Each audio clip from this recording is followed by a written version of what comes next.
Welcome to Saranya Sathya's kitchen. இன்னைக்கு நம்ம ஒரு கமன்னு கடாய் பன்னீர் மசாலா ரெஸ்டாரண்ட் ஸ்டைலில் எப்படி வீட்டிலையே சுலபமாக சூப்பராக பண்ணலான்னு பார்க்கலாம். இது சப்பாத்தி பராத்தாஸ் எல்லாத்துக்குமே ரொம்ப சூப்பராக இருக்கும். வாங்க இதை எப்படி பண்ணுறதுன்னு பார்க்கலாம். இந்த கடாய் பன்னீருக்கு நம்ம கடாய் மசாலான்னு நம்ம வீட்டிலேயே ரெடி பண்ணணும். இதுதான் ரொம்ப இம்பார்ட்டண்ட் இந்த ரெசிபிலேயே. இது கடையிலையும் கிடைக்கிது, ஆனால் நம்ம வீட்டிலே நம்ம பண்ணும்போது இதோட டேஸ்ட் வேறு லெவலில் இருக்கும். இது பார்க்கும்போது நம்ம செட்டிநாடு மசாலா டைப்பில் தான் இருக்கும், ஆனால் இதில் கொஞ்சம் டிஃப்ரெண்ட்டில் நார்த் இந்தியன் ஸ்டைலில் பண்ணுறதுக்கு எப்படின்னு பார்க்கலாம்.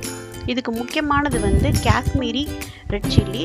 காஷ்மீரி ரெட் சில்லி நம்ம நல்ல ஒரு பெரிய சைஸாக நம்ம இதுக்கு போடணும், அப்போ தான் நல்லாயிருக்கும். இது நான் காஷ்மீரி எடுத்தனால 6 மிளகா வத்தல் எடுத்திருக்கேன். நம்ம ஊர் மிளகா வத்தல்னா ஒரு 4 போட்டுக்கலாம், அதை விட கொஞ்சம் கம்மி பண்ணி போட்டுக்கிறணும். அப்புறம் 2 டேபிள் ஸ்பூன் மல்லி, 1 டேபிள் ஸ்பூன் சீரகம், 1/2 டேபிள் ஸ்பூன் சோம்பு, 1/2 டேபிள் ஸ்பூன் மிளகு, 2 ஏலக்காய், 4 கிராம்பு, 2 பட்டை, அவ்வளோதான். இது நம்ம வீட்டிலே செஞ்ச பன்னீர். ஒரு 300 கிராம் அளவு எடுத்திருக்கேன். நீங்கள் அடிக்கடி உங்கள் வீட்டில் பன்னீர் செய்கிறதா இருந்துச்சுன்னா நம்ம வீட்டிலே நம்ம ரெடி பண்ணுங்க, அதுதான் ரொம்ப ஹெல்த்தி. நீங்கள் ஒரு தடவை வீட்டில் செஞ்சு பார்த்துட்டிங்கன்னா அடுத்த தடவை கடையில் வாங்கவே மாட்டீங்க, ஏன்னா அது அவ்வளோ சாஃப்டாக இருக்கும். இது எப்படி ஈஸியாக நம்ம வீட்டில் பண்ணுறதுன்ற மெத்தடை நான் ஏற்கனவே அப்லோட் பண்ணியிருக்கேன். இதை டிஸ்கிரிப்ஷனில் லிங்க் கொடுக்குறேன், நீங்கள் செக் பண்ணி பாருங்கள். நம்ம வீட்டில் பண்ணும்போது அந்த ஷேப் அப்படி தான் இருக்கும், ஆனால் டேஸ்ட் சூப்பராக சாஃப்டாக இருக்கும்.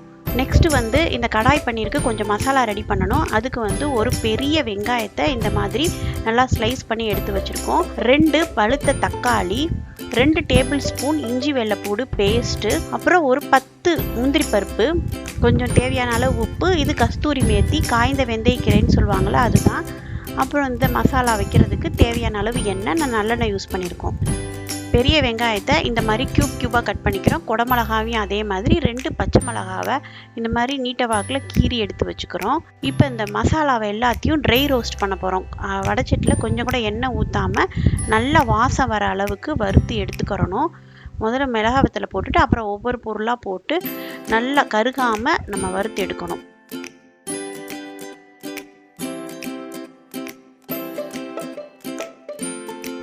வாசம் வர அளவுக்கு நல்லா வறுத்தாச்சு. இப்போ ஒரு தட்டில் கொட்டி நல்லா ஆற வச்சிடலாம். ஆறினதுக்கப்புறம் நல்லா பவுடர் பண்ணிக்கலாம். ஒரு கடாயில் எண்ணெய் ஊற்றிக்கிறோம். எண்ணெய் நல்லா காயட்டும். காஞ்சதுக்கப்புறம் நம்ம நறுக்கி வச்ச வெங்காயத்தை நம்ம சேர்த்துக்கிறோம். வெங்காயம் முந்திரி பருப்பை ஒன்றா சேர்த்து நம்ம வறுத்துக்கலாம். இதை நல்லா ஒரு கண்ணாடி பதம் வர அளவுக்கு வதக்கிக்கிறணும். இது கூடயே நறுக்கி வச்ச தக்காளியும் சேர்த்து கொஞ்சோண்டு உப்பு சேர்த்து தக்காளி நல்லா மசிகிற அளவுக்கு நம்ம வதக்கிக்கிறணும். ஒரு 2 நிமிஷம் கழித்து எடுத்து பார்த்தா தக்காளி நல்லா மசிஞ்சிருச்சு. இப்போ நம்ம அரைச்சி வச்ச இஞ்சி வெள்ளைப்பூடு பேஸ்ட்டு சேர்த்துக்கலாம். பேஸ்ட் இல்லாதவங்க இந்த டயத்தில் ஒரு 1/2 இன்ச் இஞ்சி, ஒரு 4 பல் பூண்டு போட்டு நம்ம இது கூடயே நம்ம வறுத்து நம்ம அரைக்கத்தான் போகிறோம், அதனால் இப்போயே சேர்த்துக்கலாம். இப்போ ஒரு மிக்சி ஜாரில் நம்ம ஆறின அந்த மசாலா ஐட்டங்கள் எல்லாத்தையுமே நம்ம அரைச்சிக்கிற போகிறோம். அந்த மிளகாவத்தில் சின்னதாக கட் பண்ணி போட்டிங்கன்னா ஈஸியாக அரைப்படும். நம்மளோட கடாய் மசாலா சூப்பராக வாசமாக ரெடி ஆயிடுச்சு. இந்த ஒரு மசாலா வச்சு தான் நம்ம நிறையா ரெசிபி நம்ம செய்யலாம். இந்த மசாலாவை நம்ம நிறையாவும் செஞ்சு வச்சுக்கலாம். நாங்கள் இப்போ இந்த ரெசிபிக்கு தேவையான அளவு மட்டும் செஞ்சுருக்கோம். நல்லா கொஞ்சம் குறப்பாக அரைச்சிக்கோங்க. ரொம்ப நைஸாகவும் இல்லாமல் ரொம்ப குறப்பு இல்லாமல் ஒரு மீடியமில் நாங்கள் அரைச்சி எடுத்து வச்சுருக்கிறோம். இதை நம்ம ஸ்டோர் பண்ணி வச்சுக்கலாம். இப்போ இது பார்த்திங்கன்னா வெங்காயம் தக்காளி முந்திரி பருப்பு வதக்கணும் பார்த்திங்களா, இதையுமே நல்லா ஆறுனதுக்கப்புறம் நைஸாக அரைச்சி எடுத்துக்கிறணும். தண்ணி எதுவும் ஊற்ற வேணாம், நல்லா வலுவலுப்பாக அரைச்சி எடுத்துக்கலாம். இப்போது இந்த பேஸ்ட்டும் நம்மளுக்கு ரெடி ஆயிடுச்சு. இப்போ வாங்க இந்த கடாய் பன்னீர் மசாலாவை எப்படி ரெடி பண்ணுறதுன்னு நம்ம பார்க்கலாம். அதே கடாயில் ஒரு டேபிள் ஸ்பூன் அளவு பட்டர் சேர்த்துக்கிறேன். கொஞ்சோண்டு எண்ணெயும் நம்ம சேர்த்துக்கிறோம்.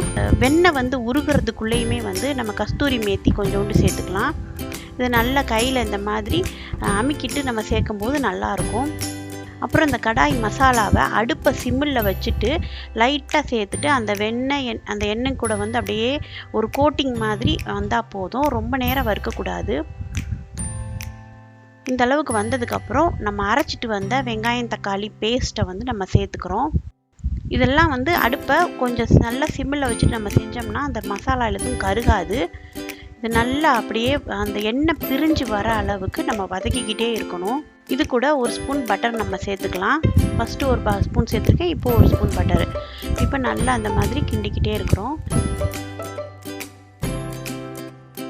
மூடி போட்டு சிம்மில் வச்சு அப்படியே எண்ணெய் பிரிஞ்சு வர அளவுக்கு விட்டுறணும். நான் இந்த பக்கம் எடுத்து வச்சுட்டு இந்த சைடு என்ன பண்ண போகிறோம்னா, அந்த வெங்காயம், குடமிளகா இதெல்லாம் பன்னீர்லாம் இருந்துச்சுல, அதெல்லாம் எண்ணெயில் லைட்டாக வந்து அப்படியே ஃப்ரை பண்ணி எடுத்து வைக்க போகிறோம். ரொம்ப நேரம் வதக்கக்கூடாது. இந்த வெங்காயம், குடமிளகா எல்லாமே லைட்டாக உப்பு சேர்த்துக்கலாம். அப்போ தான் அதுலேயும் உப்பு இருக்கும். 1 நிமிஷம் வறுத்தா போதும். நம்ம அப்படியே க்ரன்ச்சியாக எடுத்து வச்சுக்கலாம். இதை லாஸ்ட்டாக நம்ம கிரேவி ரெடியான பிறகு தான் நம்ம சேர்க்க போகிறோம். இதே எண்ணெயில் அப்படியே நம்ம பன்னீரையும் நம்ம சேர்த்துக்கிறோம். பன்னீரை வந்து கிண்டி விடாமல் அப்படியே டாஸ் பண்ணி விடணும். இந்த மாதிரி கிண்டி விட்டுக்கலாம்.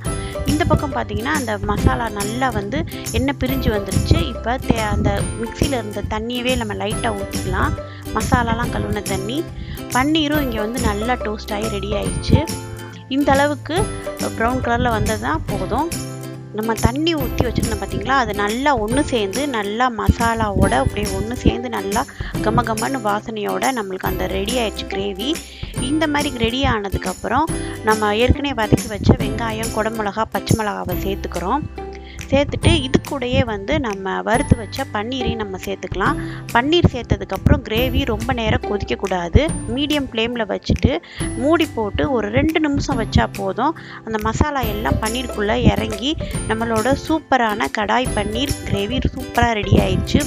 சப்பாத்தி, பராத்தா, நான்கு எல்லாத்துக்குமே ரொம்ப நல்லாயிருக்கும். பன்னீருக்கு பதிலாக இதே மெத்தடில் காலிஃப்ளவர் சேர்த்துக்கலாம், சிக்கன் சேர்த்துக்கலாம், நம்ம இஷ்டம்தான். லாஸ்ட்டாக ஒரே ஒரு டேபிள் ஸ்பூன் பட்டர் சேர்த்து எடுத்துட்டா அவ்வளோ சூப்பராக இருக்கும். இதை எல்லோரும் கண்டிப்பாக ட்ரை பண்ணி பாருங்கள். இந்த வீடியோ உங்களுக்கு பிடிச்சிருந்தா இந்த வீடியோவை லைக் பண்ணுங்கள், ஷேர் பண்ணுங்கள். மறக்காமல் நம்ம சரண்யா சத்யாஸ் கிச்சனை சப்ஸ்கிரைப் பண்ணி வச்சுக்கோங்க.